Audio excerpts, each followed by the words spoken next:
এবার আপনাদেরকে বিখ্যাত একটা হাদিস শোনাবো। হাদিসটার কিতাবের নাম মুস্তাদে আহমদ, হাদিস নাম্বার 18,557 নাম্বার হাদিস। নবীজির এক সাহাবা নাম বারা ইবনে আযিব রাদিয়াল্লাহু তাআলা। নবীজির এক সাহাবা নাম বারা ইবনে আযিব রাদিয়াল্লাহু তাআলা। এই বারা ইবনে আযিব নবীর এক সাহাবা। উনি বলেন, খরজনা মা রাসূলিল্লাহি সাল্লাল্লাহু আলাইহি ওয়াসাল্লাম ফি জানাজাতি রাজুলিন মিনাল আনসার। হাদিসটা দিল লাগায় শুনেন, আগে বুঝেন। আপনারা উত্তর পাড়ার মানুষ দক্ষিণ পাড়া এক ব্যক্তির জানাজায় যাবেন। উত্তর পাড়ার মানুষ দক্ষিণ পাড়া জানাজায় যাবেন। তো জানাজায় আপনারা রওনা করছেন। জানাজায় যার জানাজা পড়বেন তার জানাজায় যাওয়ার আগে দেখছেন বাঁশ তলার মধ্যে তার কবরটা খোঁড়া হয়েছে। এরকম হতে পারে না? মানে তাকে এখনো কবরে দেওয়া হয় নাই, এর আগে আপনারা তার কবরের সামনে দিয়ে তার জানাজায় যাইতেছেন। এরকম হতে পারে কিনা? নবীজি বলেন, নবীজির সাহাবা বারা ইবনে আযিব বলেন, আমরা নবীজির সাথে বের হইলাম। বের হওয়ার পর এক আনসারী সাহাবার জানাজা পড়ার জন্য রওনা করলাম। রওনা করার পর আমরা যাইতে যাইতে আনসারী সাহাবার জানাজায় যাওয়ার আগে তার কবরের সামনে দিয়ে আমরা যাইতে লাগলাম। আনসারী সাহাবার জন্য যেই কবরটা খোঁড়া হয়েছে, গর্ত করা হয়েছে, ওই কবর দেখার পর আল্লাহর নবী কবরের সামনে বসে গেছে। কবরের সামনে নবীজি বসে গেছে। সাহাবারা বলেন, ওয়া জালাসনা হাওলা, আমরাও নবীর সামনে, তার সামনে কবরের পাশে বসে গেলাম। আপনারা সামনে যেইভাবে বসা, সাহাবারা কয় আমরা এইভাবে বসলাম। বসার পর নবীর দিকে আমরা তাকায় রইলাম। চেহারাটা এই দিকে তাকান। একটা আল্লাহর নবীর হাতে একটা লাঠি, নবীর হাতে একটা লাঠি, ফিয়াদিহি উদুন, একটা লাঠি, আনকুতুবিহি ফিল আরদ, এই লাঠি দিয়া জমিনের মধ্যে নিচের দিকে তাকায় আঁকা আঁকি করতেছে। অনেক সময় মুরব্বী যাদের হাতে লাঠি থাকে, এদের সাথে যদি রাস্তায় দাঁড়ায় দাঁড়ায় কথা বলেন, এমনি মনের অজান্তে দেখবেন লাঠি দিয়ে আঁকতেছে মাটিতে। এটা হয় কিন্তু। আমাদের নবীজির হাতে একটা লাঠি, এই লাঠি দিয়া এইভাবে মাটিতে আঁকা আঁকি করতেছে। বসা বসা।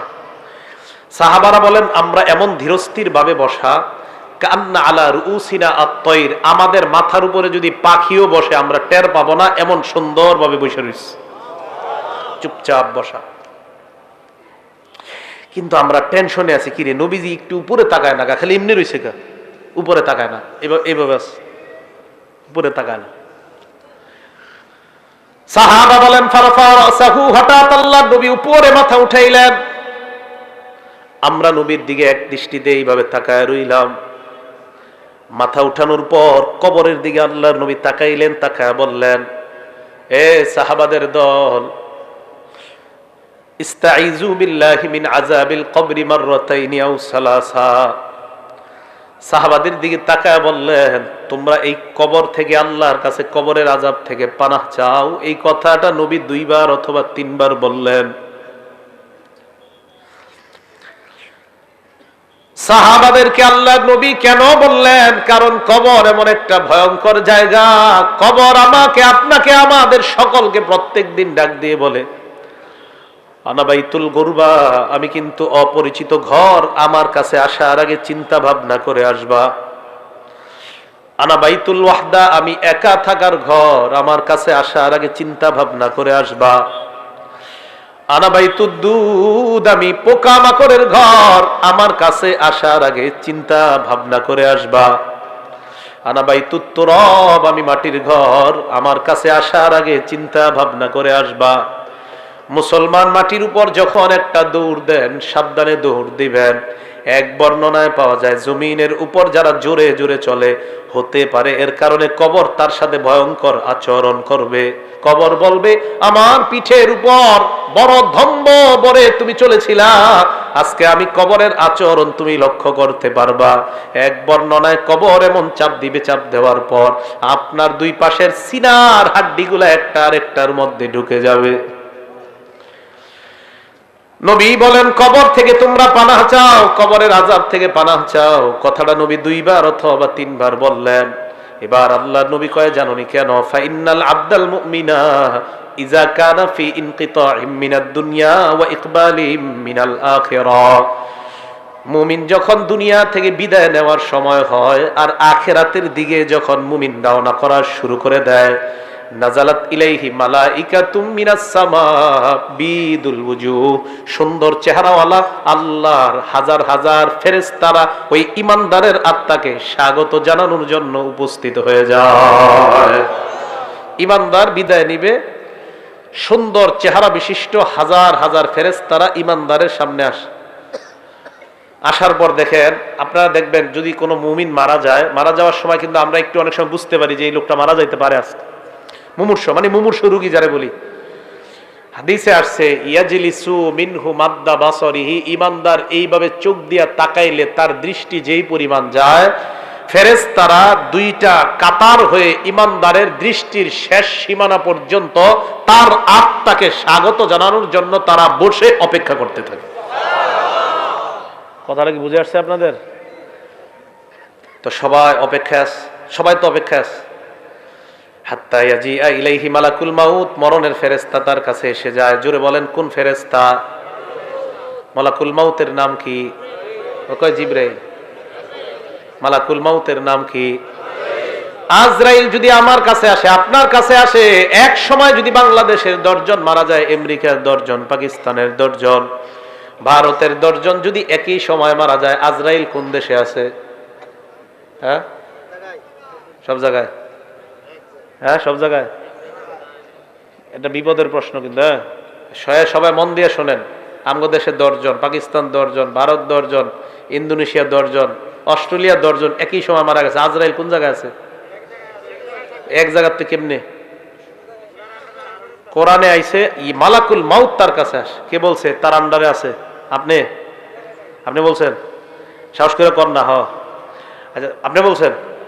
মাশাআল্লাহ, সবাই বলেন মাশাআল্লাহ। অনেক সময় কেউ কিছু কইলে ডরে কইতেছে না, পরে আবার এই ব্যাপারে আর একটা হাদিস শোনাই দিই। উনি যে ডরে কইতেছে নাই, এক সাহাবা নবীজি সাল্লাল্লাহু, এটা কিন্তু আমাদের বিষয়বস্তু না, ওনার কারণে আর কি, উনি যে ডরে কয় নাই, তো ডরে না করার একটা ফায়দা আছে, এটা বলি। এক সাহাবা নবীজি যখন নামাজ থেকে উঠছে, উঠার পরে বলছে সামি আল্লাহু লিমান হামিদা। বলেন তো আপনারা আমরা কি বলি? আমরা কি বলি? আমরা। পিছন থেকে এক সাহাবা বললেন আল্লাহুম্মা রাব্বানা ওয়া লাকাল হামদ হামদান কাসীরান তাইয়িবান মুবারাকান ফীহ। সালাম ফিরানোর পর আল্লাহ নবী বললেন, সব সাহাবারা কমায়া বলছে, বাড়ায়া কে বলছে? তাড়াতাড়ি কও। যিনি বাড়ায়া বলছো তিনি বলো। এই জায়গায় একটা হাদিস মনে রাখবেন, আল্লাহ নবীকে সাহাবারা বলছে হুজুর আপনি কি আম করে দেখেন? এই মনে মনে মনে মন দিয়ে শোনেন। ইবনে হাজার আসকালানী ওই কথাটা লেখছে, আল্লাহ নবী কয় আমি সামনে থেকে যেমন দেখতে পাই, পিছন থেকেও সুন্দরভাবে আল্লাহ ওই মুহূর্তে তোমাদেরকে দেখা দেয়। এই কে বলছো বলো? কেউ কয় না, শিকারি আহে না। নবীজি বললেন সাহস করে বলো কে বলছো? তো এক সাহাবা আস্তে আস্তে, হুজুর আমি। নবীজি কয় তুমি বলছো? কয় হ্যাঁ। কয় সাহস করে বলে ফেলো। কয় জি হুজুর আমি বলছি। আল্লাহ নবী কয় তুমি এত সুন্দর একটা তাসবিহ পাঠ করছো, তোমার এই তাসবিহাত, এই সওয়াব আল্লাহর কাছে নেওয়ার জন্য প্রায় 30 জনের কাছাকাছি ফেরেশতা লড়াই করতেছে, কার আগে কে তোমার সওয়াব আল্লাহর কাছে নিয়ে যাবে। যারা মাঝে মাঝে কইলেন সাহস করে কইবেন আমি, এটা কইলে লস নাই। দেখছেন নি? মালাকুল মাউত লিডার একজন আজরাইল, ওনার অধীনে অসংখ্য অগণিত কাজ করে। বুঝে আসছে তো?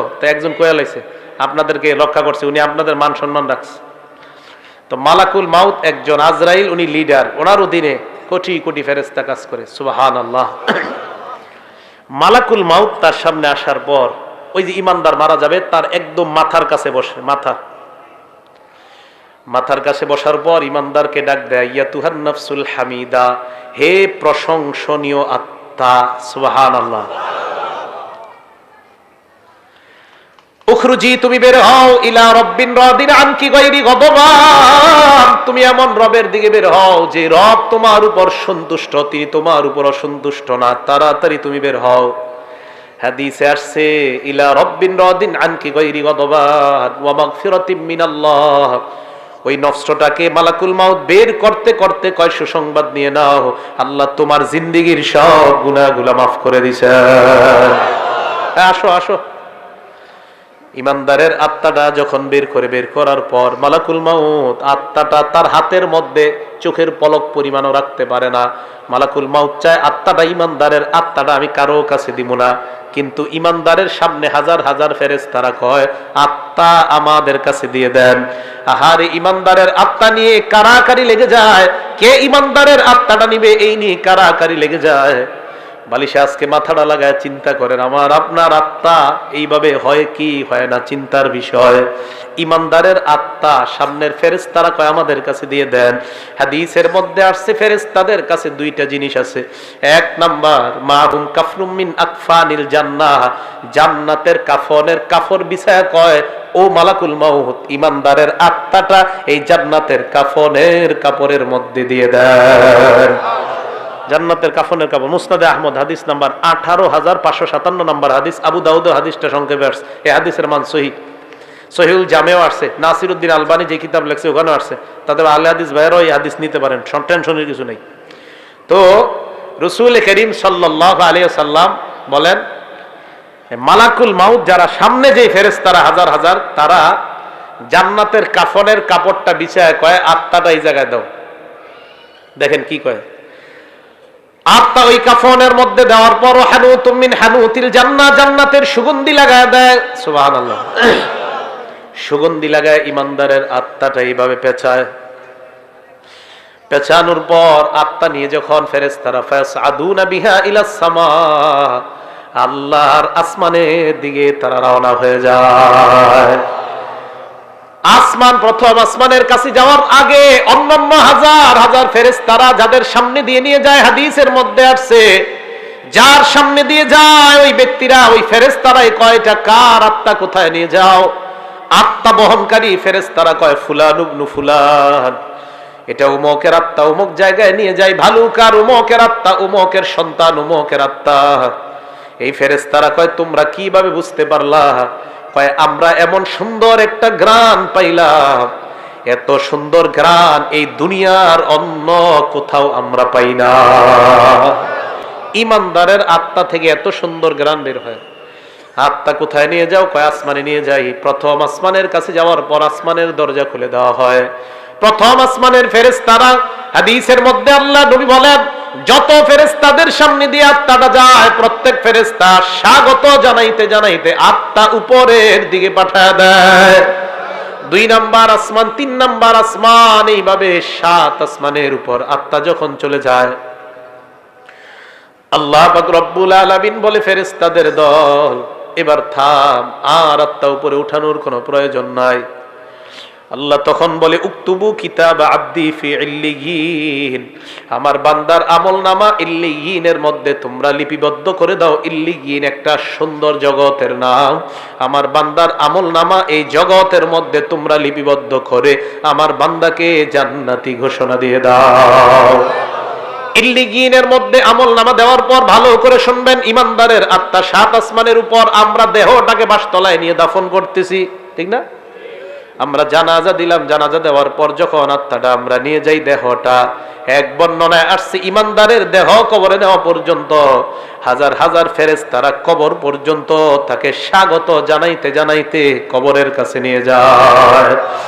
ইমানদারের আত্মা আমরা দাফন করলাম, দেহ দাফন করলাম, আত্মা আসমানের উপর। আল্লাহ পাক রব্বুল আলামিন বলে ফেরেশতাদের দল আমার বান্দার আত্মাটা কবরের মধ্যে তার দেহের মধ্যে ঢুকা দাও।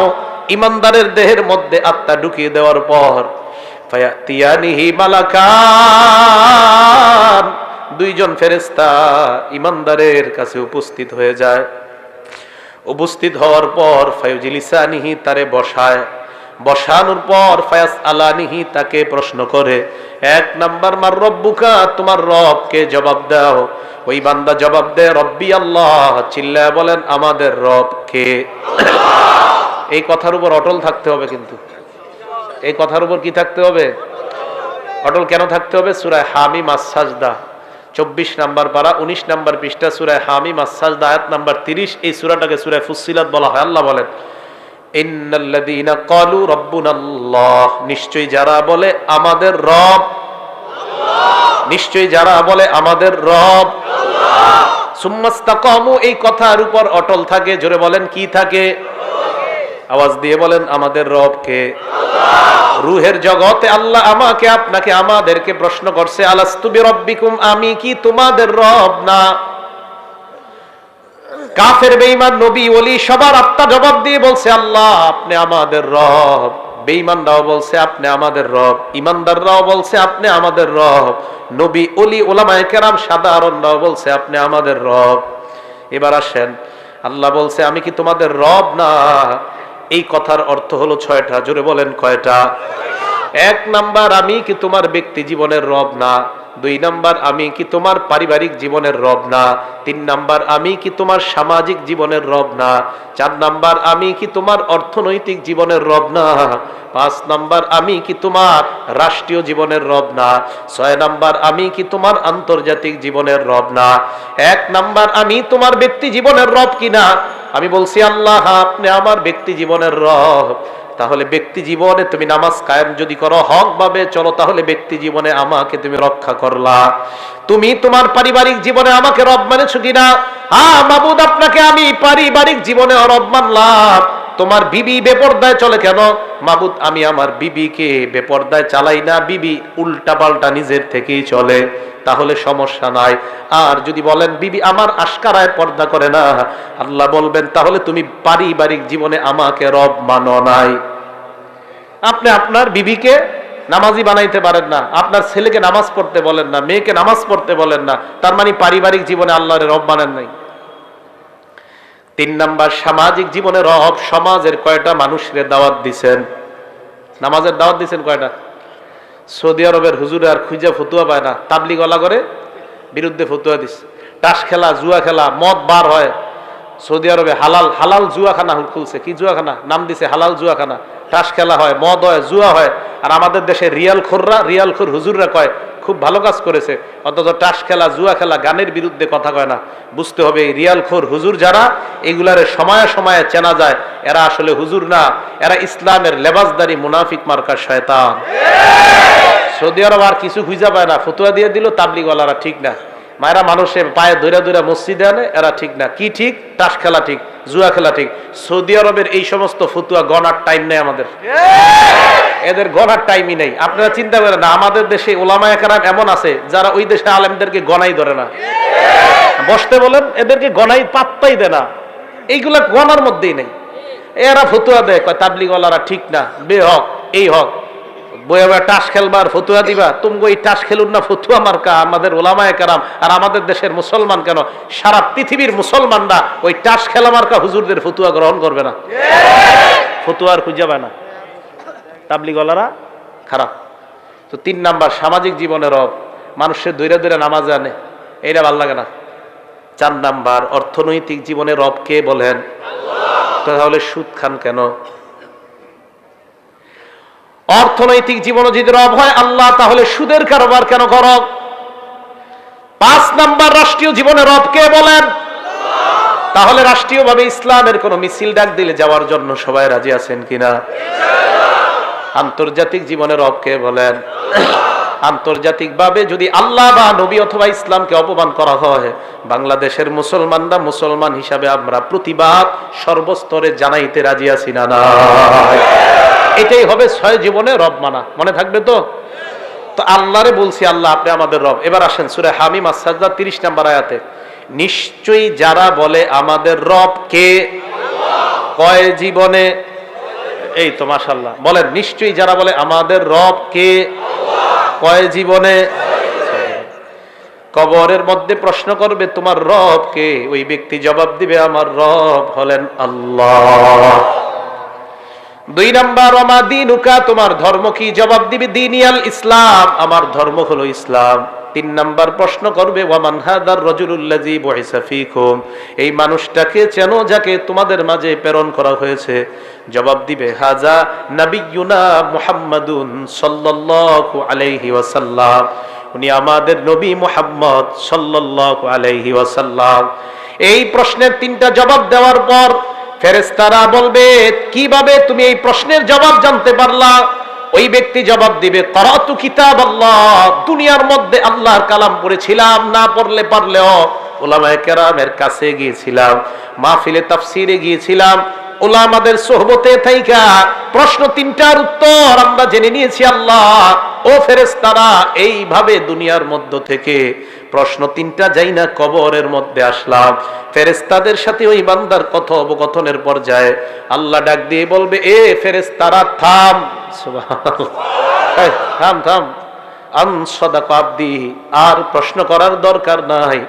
আমার বান্দা যা বলছে আমি আল্লাহ তাকে সত্যায়ন করে দিলাম। হ্যাঁ, আমি সত্যায়ন করে দিছি। আল্লাহ সত্যায়ন করলে আর কিছু লাগবে? এবার দেখেন, সত্যায়ন করার পর আল্লাহ কি কয় দেখেন। আহারে, আমি আপনি আমরা আমাদের আব্বা আমাদের দাদা মারা গেলে, হ্যাঁ, আমি আমার আব্বারে দাফন করছি, মনে আছে? ডিসেম্বরের 5 তারিখ 9টা বাজে। ডিসেম্বরের 4 তারিখ মারা গেছে, 5 তারিখ 9টার দিকে দাফন করছি। কবরে নাইমা মাটিটা আমি হাত দিয়ে ওই দিন দেখছিলাম, প্রচন্ড ঠান্ডা দেখছিলাম, অনেক ঠান্ডা, অনেক ঠান্ডা। তখন মনে হয়েছিল যে দুনিয়াতে মা বাবা সন্তানরে কত সুখ শান্তিতে রাখা যায়। শীতকালে একটা সন্তান কষ্ট পাবে, কোনো বাবা চায় না, মা চায় না। অথচ আমি আপনি আমরা আমাদের বাবাকে 3টা পাতলা কাপড়ে ওই প্রচন্ড ঠান্ডা মাটির নিচে রেখে আসি। আমি আপনি আজকে মারা গেলে আমার আপনার সাথে এলাকাবাসী এটাই করবে। এটাই চূড়ান্ত সত্য কথা।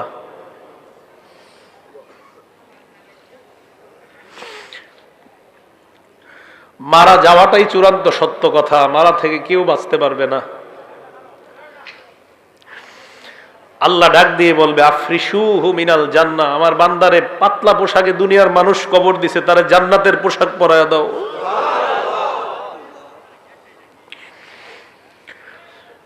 কে জানে আমার আপনার নসিবে এই পোশাক আছে কিনা।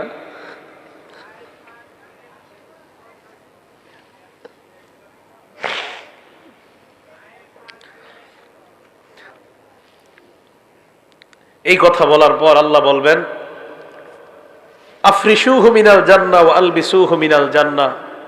প্রথমে বলবেন, আমার বান্দার কবরটা জান্নাতের বিছানা বিছায়া দাও। ওয়া আলবিসুহু মিনাল জান্নাহ, তার শরীরে জান্নাতের পোশাক পরায়া দাও। এরপর বলবে, ওয়াফতাহু লাহু বাবান ইলাল জান্নাহ, তার কবর থেকে জান্নাত পর্যন্ত একটা দরজা খুলে দাও, কবর থেকে যেন জান্নাতের নিয়ামতগুলা দেখতে পায়। জান্নাতের দরজা খুলে দেওয়ার পর বান্দা তাকায় দেখবে জান্নাতের হুররা নাচানাচি করতেছে। ওই বান্দার মন চাইবে হুর স্পর্শ করার জন্য। আল্লাহ বলবে, নামকানাউ মাতিল আরুস, বান্দা তুমি থামো, বাসর রাতের দুলার নেই তুমি ঘুমিয়ে যাও। লা ইউকিজুহু ইল্লা আহাব্বা আহলিহি, বাসর রাতে ফজরের আজান হয়ে গেলে তোমার প্রিয়তমা ছাড়া তোমাকে অন্য কেউ জাগ্রত করার মতো ঘরে কেউ থাকে না। কবরের মধ্যে তুমি আসছো, এই জায়গায় তোমার প্রিয়তমা নাই, প্রিয়তমা নাই। ইমানদার, আমি আল্লাহ তোর প্রিয়তম হয়ে গেলাম। কিয়ামতের মাঠে আমি তোকে উঠাবো। ঘুমা ঘুমা, তুই ঘুমা, এখনো জান্নাতে যাওয়ার সময় হয় নাই, কবরে থাকো। তোমার তো কবর থেকে জান্নাতের নিয়ামত উপভোগ করার সুযোগ দিয়েছি, থামো। আরেক বর্ণনায় আসছে, ফায়ুফসাহু লাহু কবরুহু, তার কবরটা বিশাল প্রশস্ত করে দেওয়া হবে। মাদ্দা বাসরিহি, তার দৃষ্টি যতটুকু যায় এই পরিমাণ প্রশস্ত করে দেওয়া হবে। প্রিয় ভাইয়ারা, জামির দিয়ার ভাইয়ারা, আমার আপনার কবরটা, আমার আপনার মৃত্যুটা, আমার আপনার কবরটা যেন এমন কবরই হয়। আমি আপনাদের জন্য দোয়া করবো, আপনারা আমার জন্য দোয়া করবেন। কে মারা যাই এটা নিশ্চিত বলা যায় না আমি জান্নাতি, নিশ্চিত বলা যায় না আপনি জান্নাতি, নিশ্চিত বলা যায় না আমি জাহান্নামী, নিশ্চিত না আপনি জাহান্নামী। কত কিছু ভাবেন যে কত বড় হুজুর সামনে বসছে, কিন্তু আমি যদি জান্নাতি না হই কি লাভ হবে বলেন আমার এই সার্টিফিকেটের। এই জন্য মরণের চিন্তাটা খুব বেশি করা দরকার। আল্লাহ আমাদের সকলকে তৌফিক দান করেন। ওই বান্দাকে কবরের মধ্যে রাখার পর হঠাৎ ওই বান্দা যখন কবরে থাকবে, এক বর্ণনা আসছে বান্দা দেখবে তার কবরে সুন্দর একটা মানুষ। হ্যাঁ, এই তুমি কে? বলবে, আনা আমালুকা সলি, আমি তোমার নেক আমল, আমি নেক আমল। নবীজি এই কথা মনে আসেনি, নবীজি এই হাদিস বৈশা শোনাইতেছে কোথায় বুঝলে গেছে? হ্যাঁ, হাদিস শেষ হয় নাই কিন্তু এখনো, কবরের সামনে বসে এই হাদিস শোনাইতেছে। এবার সাহাবাদেরকে বললেন, ওয়া ইন্নাল আবদাল ফাজিরা, পাপাচার বান্দার মরণের যখন সময় হয়ে যায়,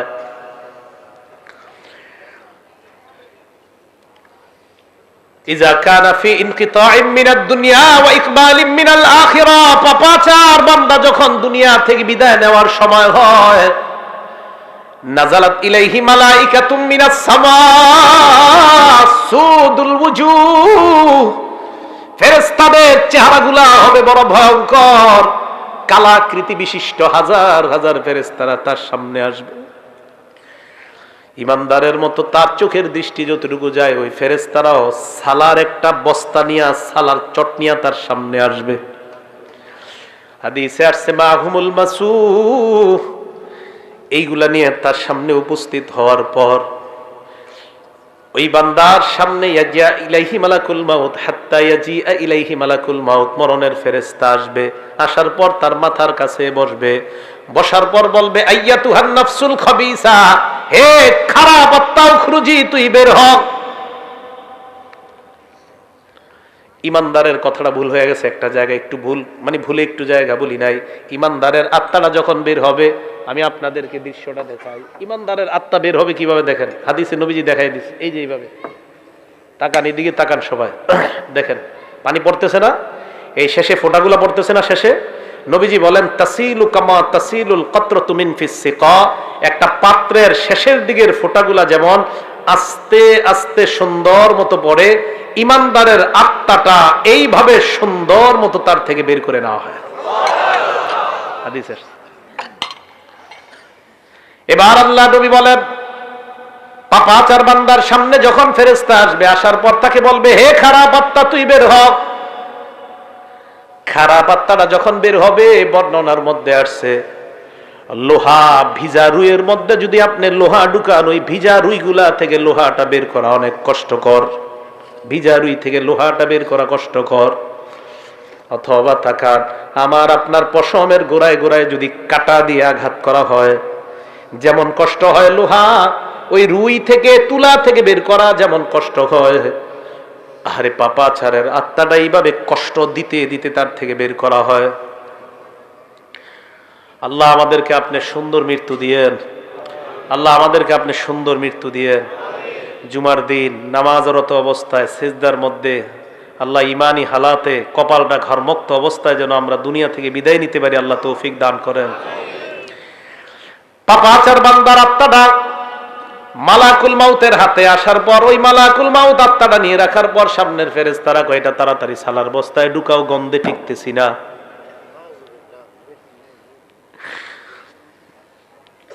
আত্মাটা এইভাবে পেঁচানোর পরে আত্মা নিয়ে যখন রওনা হয়, অন্য অন্য ফেরেশতারা কয় কার আত্মা কোথায় নিয়ে যাও, সরাও তাড়াতাড়ি।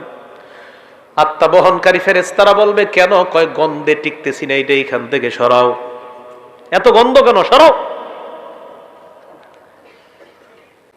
আত্মা যখন উপরে নিয়ে যায়, প্রথম আসমানের কাছে যাওয়ার পর আল্লাহ কয় ফেরেশতারা এই আত্মার উপরে উঠানোর কোনো দরকার নাই, আত্মাটা আসমানে আনারই কোনো দরকার নাই। উক্তুবু কিতাবা আবদি ফি সিজ্জিন, আমার বান্দার আমল নামা সিজ্জিন নামক জায়গার মধ্যে লিপিবদ্ধ করে দাও। চিল্লায়া বলেন নাউজুবিল্লাহ।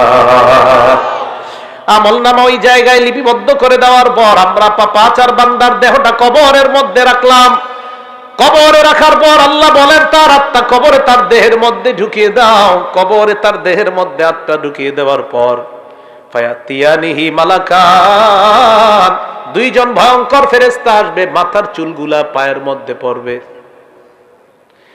দেখতে চোখগুলা মনে হবে ভয়ঙ্কর চোখ বিশিষ্ট ফেরেশতারা এসে বলবে ইউজিলিসানিহি, তাকে বসাবে। ওই বান্দা তাদের দিকে তাকায়, তার অবস্থা খারাপ হয়ে যাবে। প্রশ্ন করবে মার রব্বুকা, তোর রবকে জবাব দে। বান্দা বলবে হা হা লা আদরি, এই প্রশ্নের জবাব আমার জানা নাই। 2 নাম্বার ওয়ামা দিনুকা, তোমার ধর্ম কি, জবাব দাও। বান্দা বলবে হা হা লা আদরি, আমার প্রশ্নের জবাব জানা নাই। 3 নম্বরে বলবে ওয়ামান হাদার রাজুল, এই মানুষটাকে চিনো। ওই বান্দা বলবে হা হা লা আদরি, আমার প্রশ্নের জবাব জানা নাই। এই কথা বলার পর ওই ফেরেশতাদের প্রশ্ন উত্তর পর্ব চলার পর আল্লাহ ডাক দিয়ে বলবে ফেরেশতারা থাম। ইমানদারের সময় কইছে থাম, পাপাচারের সময় বলবে থাম। আনকাযাবা আবদি, আমার বান্দা যা বলতেছে সব মিথ্যা, আমি আল্লাহ তারে মিথ্যাবাদী বললাম, এটা মিথ্যাবাদী, এটা মিথ্যাবাদী, সর তোরা এখান থেকে সর। আলবিসুহু মিনান নার, তার শরীরে জাহান্নামের আগুনের পোশাক পরায়া দে।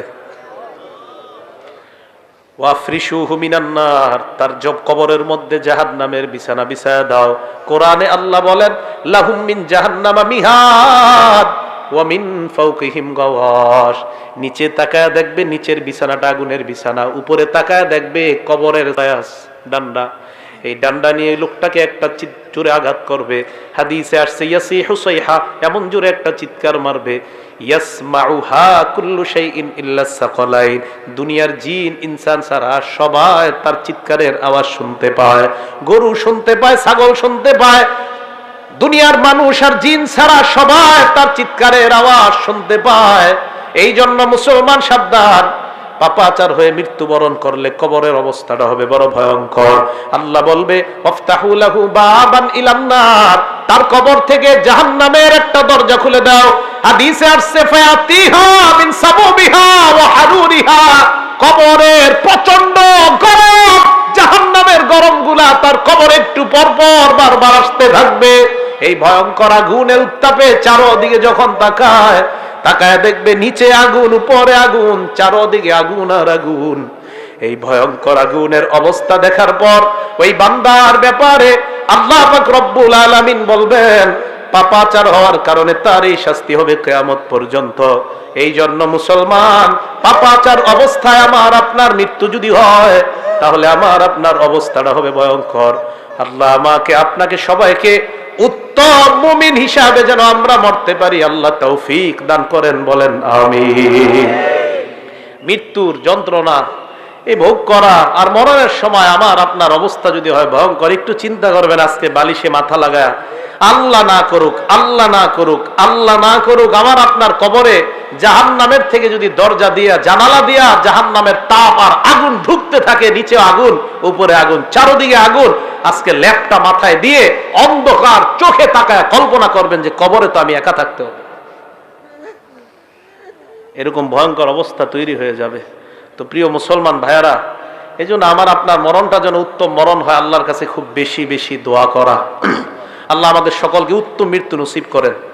তো আল্লাহ বলেন সুম্মা তুরাদ্দুনা ইলা আলিমিল গায়বি ওয়াশ শাহাদা, সূরা জুমুআর ৮ নম্বর আয়াতে আল্লাহ বলেন কোন মরণ থেকে তোমরা পালিয়ে বেড়াও, কোন মরণ থেকে তোমরা পালিয়ে বেড়াও। আল্লাহ বলেন তোমাদেরকে দৃশ্য অদৃশ্যের রব আল্লাহর দিকে তোমাদেরকে ফিরে যাইতে হবে। ফায়ুনাব্বিউকুম বিমা কুনতুম তা'মালুন, তোমাদেরকে তোমাদের আমল সম্পর্কে আল্লাহ জানায় দিবে কিয়ামতের ময়দানে।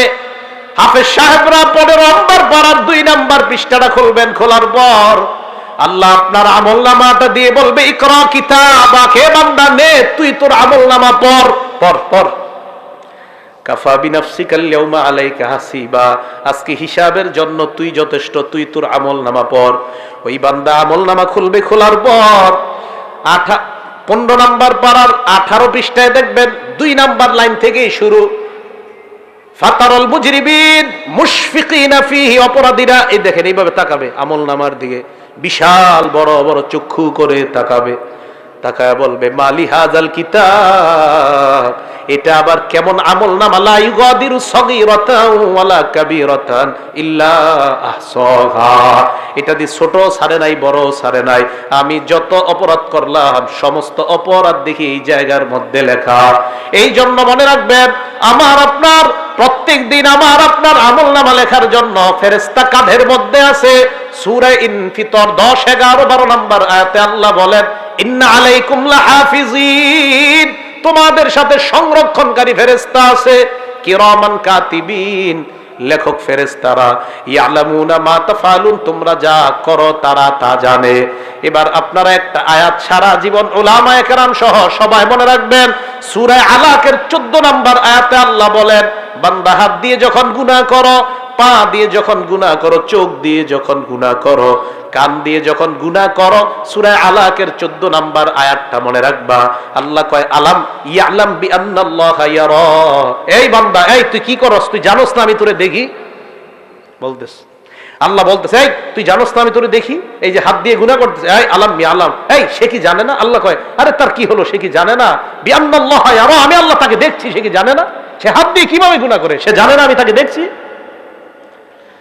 সূরা কফের 26 নম্বর আয়াতে আল্লাহ বলেন, ওয়ালাকাদ খলাকনাল ইনসান, আমি মানুষ বানাইছি, ওয়া না'লামু মা তুওয়াসওয়িসু বিহি নাফসু, মানুষের অন্তর কি কুমন্ত্রণা দেয় আমি জানি। আমার দিকে তাকান, এই যে আমি কথা বলতেছি আরিফ বিন হাবিব, আল্লাহ কয় আমি শুনি।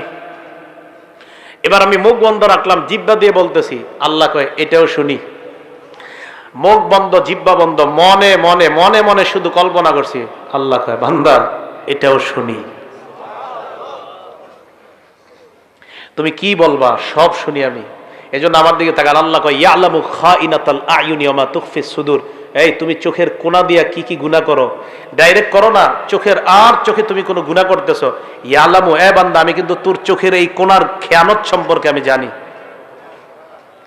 রাস্তা দিয়ে হাঁটতেছেন এইভাবে চোখের কোনা দিয়ে গুনাহ করতেছে, একটা আয়াত সারা জীবন মুখস্থ রাখেন, তা আপনার জন্য যথেষ্ট। ইয়ালামু খাইনা, আপনি রাস্তা দিয়ে হাঁটবেন আর চিন্তা করবেন আল্লাহ বলছে আমার চোখ নাকি কোনো খেয়ানত যদি আশেপাশে চুপে চুপেও করে ফেলে, এটাও আল্লাহ জানে। তো 26 নম্বর আয়াতে আল্লাহ বলেন আমি কিন্তু জানি। তো জানার পরে আল্লাহ আপনি কিভাবে জানেন? প্রশ্ন, ওয়ানাহনু আকরাবু ইলাইহি মিন হাবলিল ওয়ারিদ, তোমার গলার যে দমনি এটারও আরো কাছে আমি আল্লাহ থাকি। প্রিয় মুসলমান ভাইয়ারা, সবার কথাগুলো মনে থাকবে তো ইনশাআল্লাহ? তাহলে মৃত্যুর যে ভালো 15টা লক্ষণ বলা হলো, এই লক্ষণগুলো আমরা মনে রাখবো এবং আমরা বেশি বেশি আমল করব, মৃত্যুর প্রস্তুতি নিব। আল্লাহ পাক রব্বুল আলামিন আমাদের সকলকে মৃত্যুর প্রস্তুতি নিয়ে আমরা যেন কবরে যাওয়ার আগেই ইমানদার হয়ে মুমিন হয়ে কবরে যাইতে পারি, আল্লাহ তৌফিক দান করেন। আব্দুল্লাহ ইবনে আব্বাস বলেন বয়ান হবে কম, আমল হবে বেশি, আজকে থেকে বেশি বেশি আমল করার তৌফিক দান করেন। আল্লাহ আমাদের সকলকে জীবনের পিছনের যে গুনাহ খাতাগুলো আমরা করেছি সমস্ত গুনাহগুলো আল্লাহ মাফ করে দেন। আমিন ওয়া আখিরু দাওয়ানা আলহামদুলিল্লাহি রাব্বিল আলামিন।